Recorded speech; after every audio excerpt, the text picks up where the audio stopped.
Prejudice for a Muslim ban, not a ban of travelers from terrorist strongholds. In today's majority opinion, the Fourth Circuit wrote that President Trump's executive order, quote, speaks with vague words of national security, but in context drips with religious intolerance, animus, and discrimination.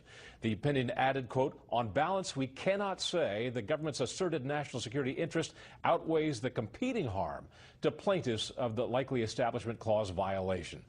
In his dissent, Judge Paul Niemeyer wrote, quote, regrettably, at the end of the day, the real losers in this case are the millions of individual Americans whose security is threatened on a daily basis by those who seek to do us harm. Moreover, the president and his national security advisors and perhaps future presidents will be seriously hampered in their ability to exercise their constitutional duty to protect this country.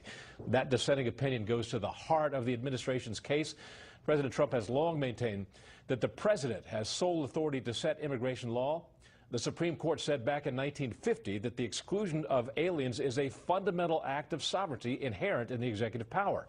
And then in 1952, Congress codified that into law, which allowed the president to deny entry into the U.S. to any class of aliens considered to be detrimental to the interests of the United States. The administration has vowed to appeal this case to the Supreme Court, but it may wait until the Ninth Circuit Court, a much more liberal court, rules in a similar case. Shep, back to you. Doug McKelway reporting from Washington. Now the Brits keeping the United States out of the loop as they investigate and keeping track on a terror cell that's connected to the suicide attack in Manchester.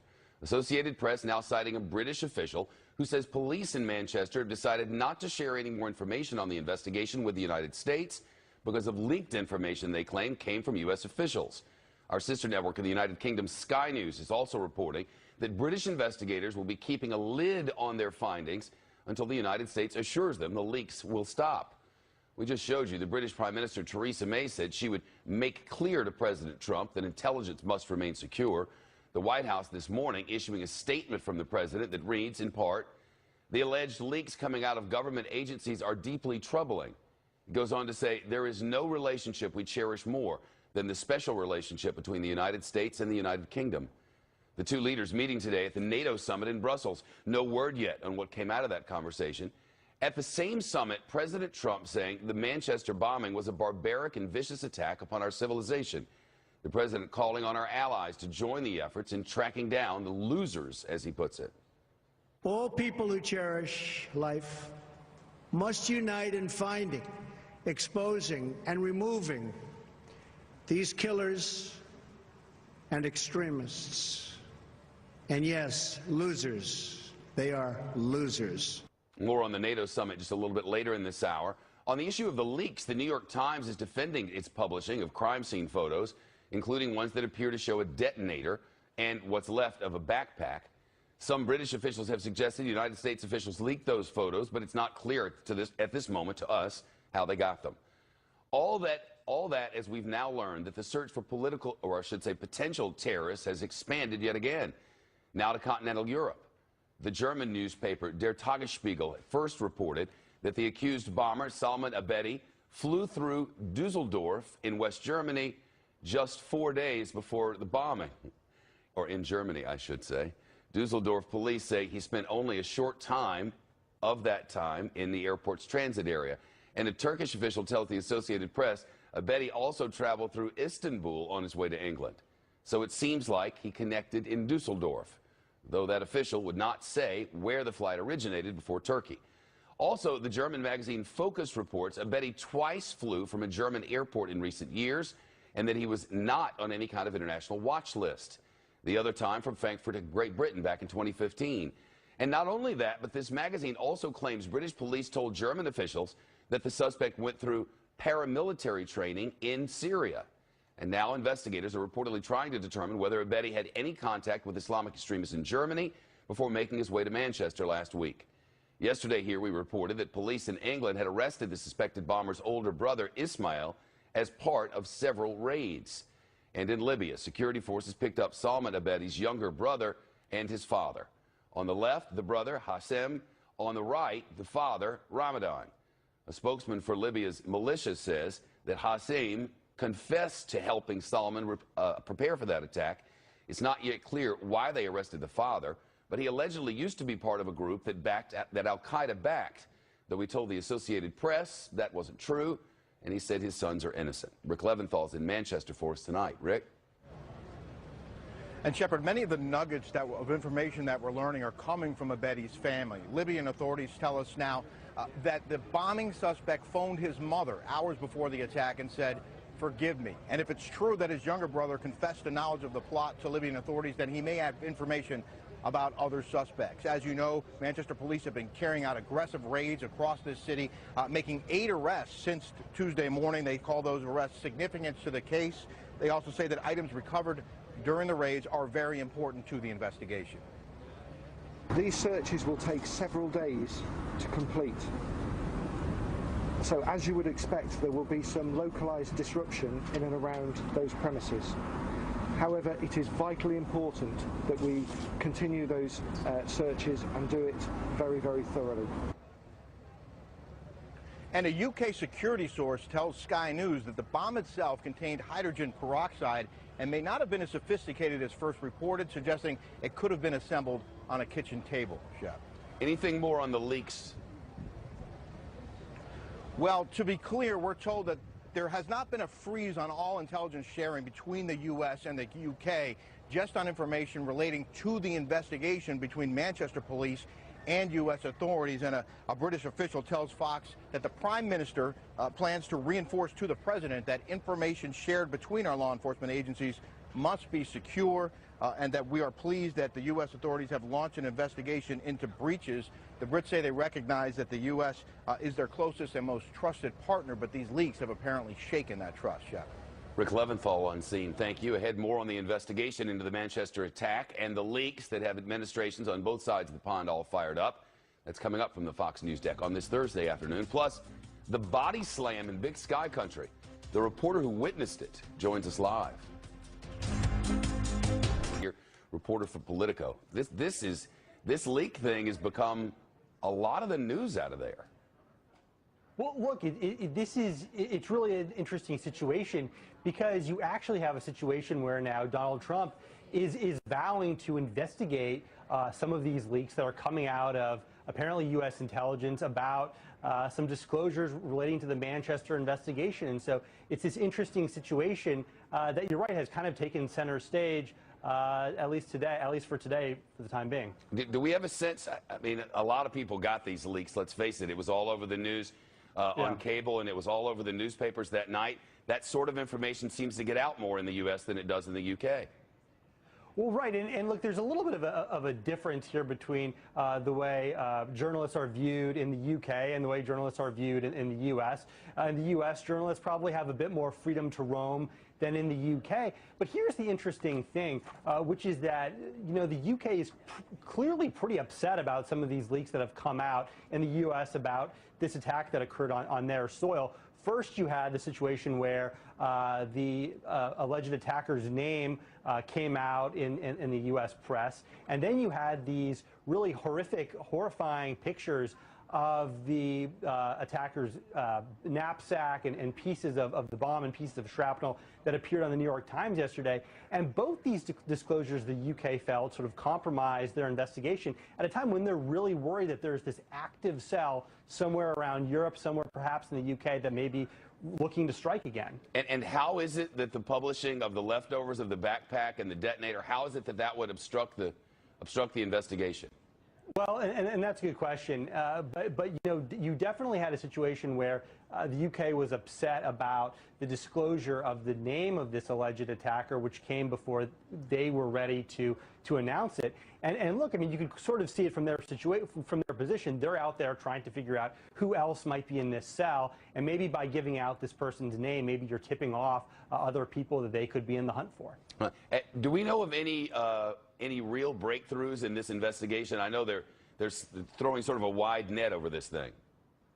Well, you know, they are, and it looks like they're looking at sort of this ever-expanding network of people who may have been close to this man. But this is clearly what really worries officials in Europe, which is that you have this active cell, or indications that there may be perhaps an active cell that may be looking to strike again. And you've kind of seen this before in other attacks that have happened in Europe. In the Paris attack, in the aftermath, there was this wide dragnet that was put out across Europe where they were looking for other individuals who may have been connected to that and who may have been looking to strike again. And so that's all really the reason why UK has set their threat level to the highest level possible. Thanks very much, Alex Eisenstadt. Appreciate it.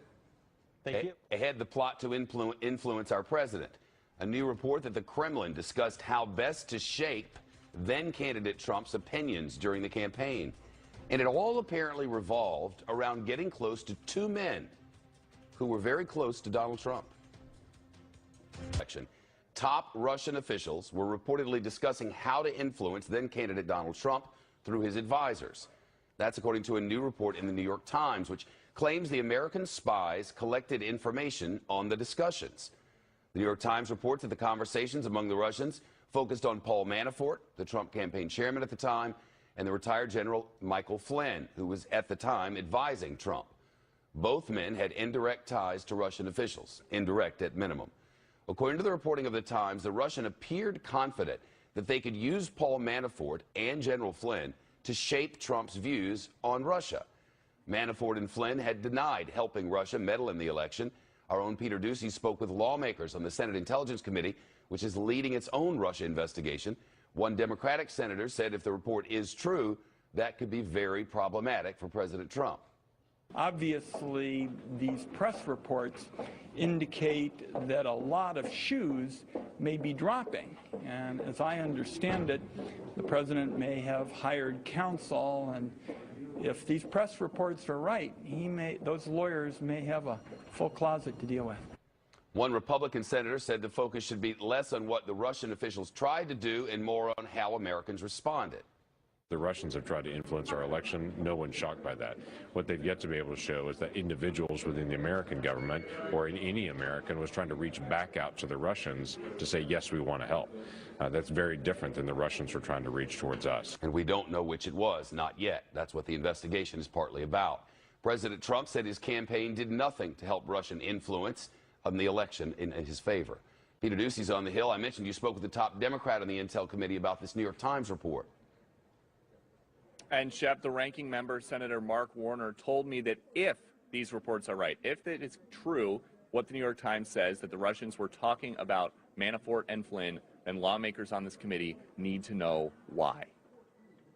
The question is, what kind of conversations took place? Was it an attempt to influence? Was there some indication of the fact that the Russians had all this damaging information on Clinton? Did they share that? Again, it's way too early to say. This New York Times story is news today because of a leak, and Senator Warner says leaks like this must be pursued and the leakers prosecuted, and that is something Republican Senator Marco Rubio also was just talking about here in the hallway. It's a violation of U.S. law, even if they're not accurate. It's still someone using their position to try to get into the press, but again, that violates U.S. law now. And what Rubio said there is key. If the leaks are accurate, it is a reminder from senators that we've been getting on both sides of the aisle that not everything that you read attributed to a U.S. official or a former U.S. official in the newspaper is guaranteed to be right away. Shep. Well, there's also a new Washington Post report that involves the former FBI director James Comey. Right, and a document that he apparently relied on heavily in making his decision to go public around the DOJ with his problems about the Clinton campaign and their use of a private email server. The problem with this document is that apparently it lists a bunch of conversations and people who do not know each other and say these conversations never happened. The Washington Post reports that the former FBI director relied on what he believed to be this Russian document filled with allegations, including that former Attorney General Loretta Lynch told a Clinton campaign staffer that the email investigation would not go too deeply, and this report alleges that is why Comey went around DOJ and decided on his own to outline the case against Clinton in public. But the FBI apparently was never able to confirm all of the details in that document, and they allege still that Comey used it, making a decision that potentially shaped the course of the election. Jeff. Kelsey, thank you very much. Appreciate it, Peter. Kelsey Snell's here, congressional reporter for the Washington Post. Pretty serious charge. Yeah, so one of the things that I think is really important to keep in mind here is that we are seeing a lot of news coming out of these leaks, and it's, we're seeing, it seems like every day. And one of the things I think it's really important to keep in mind is that these are being vetted very closely by the reporters as they're coming through, and that, lawmakers are hesitant to make any kind of comments about whether or not they believe them to be true or not, and that's why they have these investigations going on.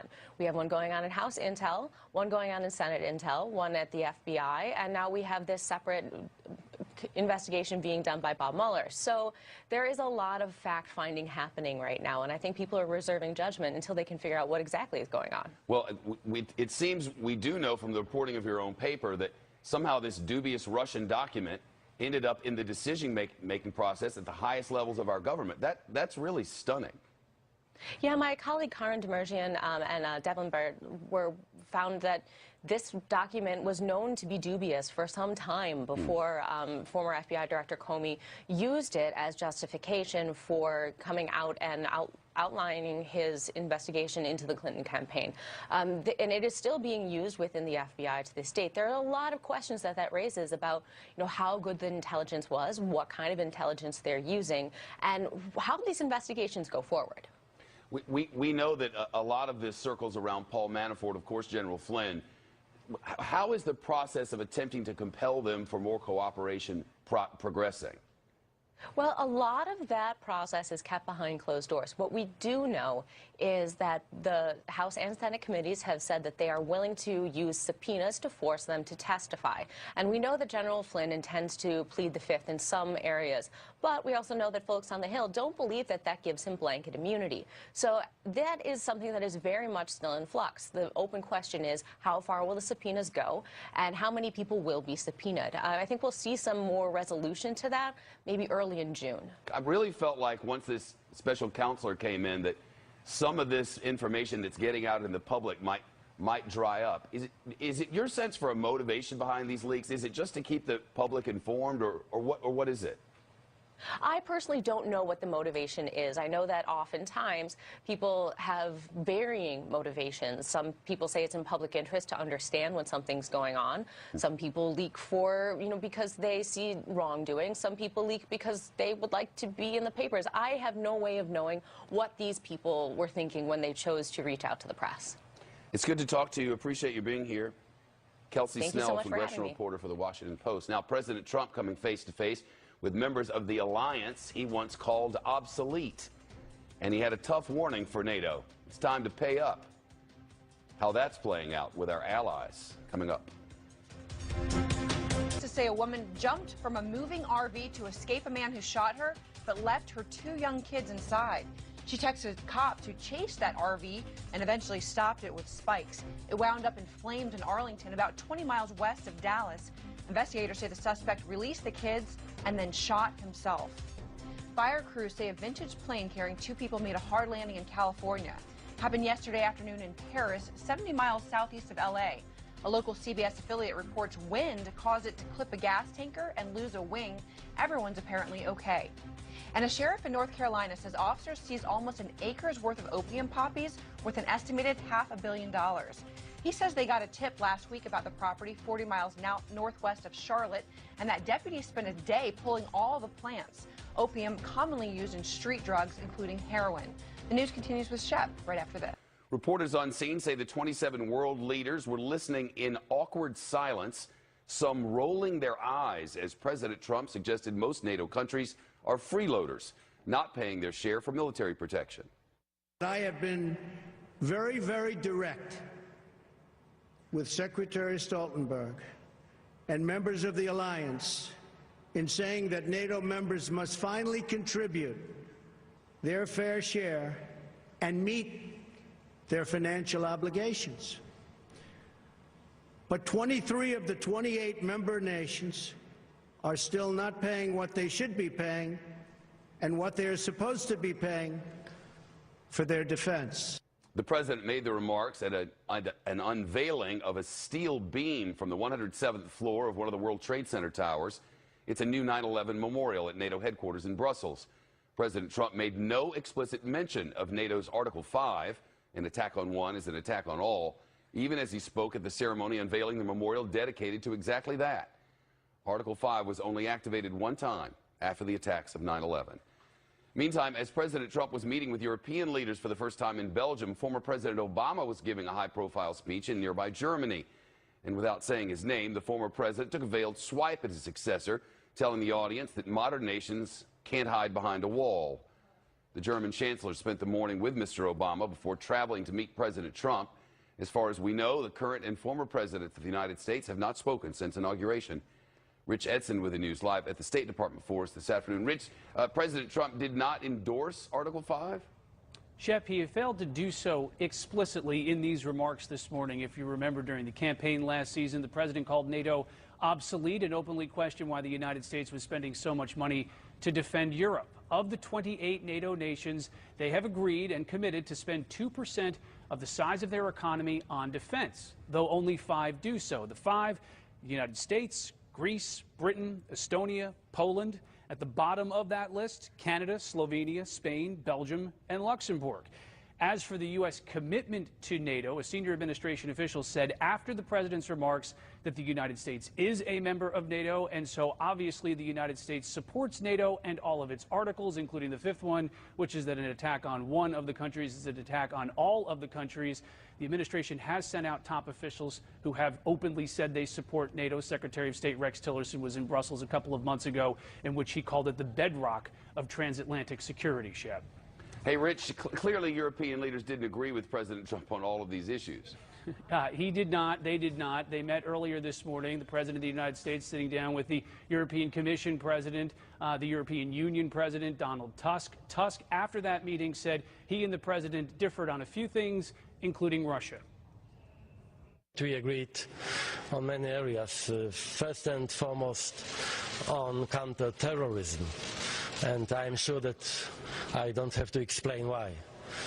But some issues remain open, like climate and trade. And I am not 100% sure that we can say today, we means Mr. President and myself, that we have a common position, common opinion about Russia. Tusk did say, though, that when it comes to Ukraine, it seems that we are on the same line. The United States and its Western allies have sanctioned Russia over its interference in actions in Ukraine and for the seizure of Crimea. Shep? Rich Edson at State, thank you. Let's bring in Michael Shearer now, Washington Bureau Chief for Time. Michael, nice to see you. Thanks for having me, Shep. This NATO business, are the words coming back to haunt him, or what's happening here? Well, you know, he has flip-flopped on one big part of his view of NATO, and he reversed it rather plainly a few weeks ago. He once said it was obsolete. He now says it's no longer obsolete. But there is still this idea that he has from the campaign that he can play a major role in reforming the alliance, in particular in getting other countries to step up to the plate. If you remember back in the campaign, this was one of the real planks of his foreign policy agenda, both in Europe and in Asia. He wanted our allies to pay more for their defense. This isn't direct spending, by the way. This isn't money that goes to NATO. This is just what these countries spend on their own military. And the mystery here, the line that's also been moving, is where exactly he stands on Russia. He did mention in this speech threats from Russia and on the eastern border of NATO countries, but he's also at many points averred from confrontation with President Putin and said still that he hopes for better relations. Is there a rift in this alliance now, or is it all a bunch of smoke? I don't think there's a rift. I think there's clear tensions. You can see it just in the body language, some of the handshakes we've been watching from these meetings over there. I think it's clear that a number of other leaders of NATO countries are unhappy with some of the things President Trump's bringing to the table. It's also clear that President Trump... Getting screwed? I'm sorry, go ahead, please. President Trump is also trying to bring a sort of confrontation here. He's trying to shake things up. So I don't think it's a rift. I mean, he hasn't disavowed Article 5, but clearly he's not saying what those who are on stage with him there wanted him to say. What is the goal there? Do you know? I mean, you say he wants to shake things up. To what end? Well, there's a couple things. I mean, he has a broad nationalist view that he's tried to bring to the world stage. He's pulled back from some of the big planks of it, but the idea that these international coalitions are less important than countries looking out for themselves, and that was something that was a big theme of presidential campaign. So I think that's one thing. I think the other thing is he's trying to get a better deal for American taxpayers. It's been one of the lines he's used for a long time. He's felt that, at least before getting into office, he felt that the United States was wasting a lot of money on foreign aid and military support. I think he's pulled back from that some, as he's been told by his military advisors how important some of this aid is. And I think it's just his general approach to governing. I mean, he came to office telling everyone he could do this better, and he was smarter than a lot of the leaders that had come before him. So he's trying to keep that up. How are other NATO leaders responding to this? With gritted teeth and clenched handshakes. You know, we haven't seen verbal fisticuffs over this. You guys ran the clip of saying some discussions were still open, which is diplomatic language for we still disagree. And so I think everybody's trying to get along and make the most of it with what they have. Michael Shearer, the Washington Bureau Chief for Time. Thank you, sir. Appreciate it. Thank you. The U.S. military is now blaming ISIS after more than 100 civilians died during an American airstrike in Mosul 2 months ago. Here's what happened. The military claims the terrorists somehow smuggled more than 1,000 pounds of explosives into a house in the Iraqi city and forced civilians inside, then put ISIS snipers on the roof as bait. A Pentagon official says the U.S. bomb triggered the explosives placed by ISIS, which in turn caused the house to collapse. That official said no one saw ISIS move explosives into that area and that military officials did not know about the civilians. For the first time since President Trump took office, the U.S. Navy approached one of China's man-made islands in the South China Sea. A Chinese defense official says a U.S. destroyer came within 12 miles of Mischief Reef, and Chinese warships warned the Americans to get out of there. It's in disputed territory that China claims its own by building up reefs and turning them into islands for use of its military. The Chinese defense official said that the U.S. Navy's patrol was not conducive to peace and stability in the region. A spokesman for the Pentagon said that the patrol was part of an ongoing program to challenge excessive maritime claims, but said that it isn't directed at any one country. If you're going to attack a reporter, I mean, like physically, maybe don't do it in front of other journalists. A congressional candidate failed to follow that advice, and today is his election day. I'll speak with the Fox News reporter who watched it happen. That's next. And there's audio that I'm guessing you've heard. Happened in Montana, where a sheriff's office has cited a congressional candidate for assault. Happened hours before today's special election there, and in front of a Fox News correspondent who will join us in just a moment. The candidate is the Republican Greg Gianforte. The reporter, Ben Jacobs, of the British newspaper The Guardian. Jacobs tweeted yesterday, "Greg Gianforte just body slammed me and broke my glasses." Jacobs says it happened after he asked a question about the GOP health care bill. No video, but alas, here's the audio I mentioned. You were waiting to make your decision about health care until you saw the bill and it just came out. And what we'll talk to you about that later. Yeah, but there's not going to be time. I'm just curious if you have the speak right with now. Shane, please. But you don't. You guys. The last guy that came in here, you did the same thing. Get the hell out of here. Get the hell out of here. The last guy did the same thing. You were the Guardian? Yes, and you just broke my glasses. The last guy did the same damn thing. You just body slammed me and broke my glasses. Unstable much? A statement from Gianforte's campaign reads in part, after asking Jacobs to lower the recorder, Jacobs declined. Greg then attempted to grab the phone that was pushed in his face. Jacobs grabbed Greg's wrist and spun away from Greg, pushing them both to the ground. Continuing the quote, it's unfortunate that this aggressive behavior from a liberal journalist created this scene at our campaign volunteer barbecue. Of course, that's not exactly what happened. Alicia Acuna is live in Bozeman, Montana, about an hour and a half south of the Capitol there. Helena, is that what you saw? What did you see? You were right there. Yeah, I was 2 feet, maybe 3 feet from the two men when this started, Shep, and that is not what I saw. We were talking to Gianforte right before our interview, our photographer Keith Raley, our field producer Faith Mangan. We were all together in this relatively small room setting up for an interview that we had planned. He came in, Gianforte, and we started talking about restaurants and things in Bozeman specifically. And then about 2 minutes in, Ben Jacobs came in, said he was with the Guardian, put his recorder up about here, standard location from what I've seen, and started asking about the CBO score, the Congressional Budget Office score, and his reaction. That's when Gianforte said that he didn't, he would get to him later. Jacobs persisted, and then Gianforte said, talk to Shane, who was his press guy.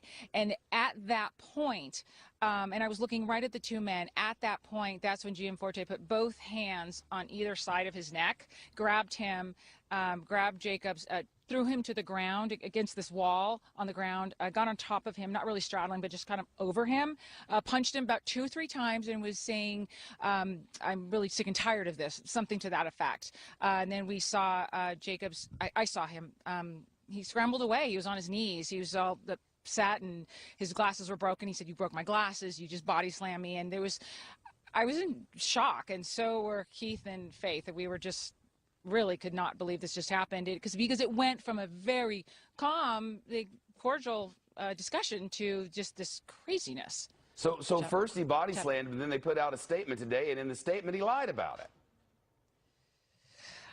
The statement does not reflect anything that I remember. It's not what Keith and Faith remember either. So no, it's not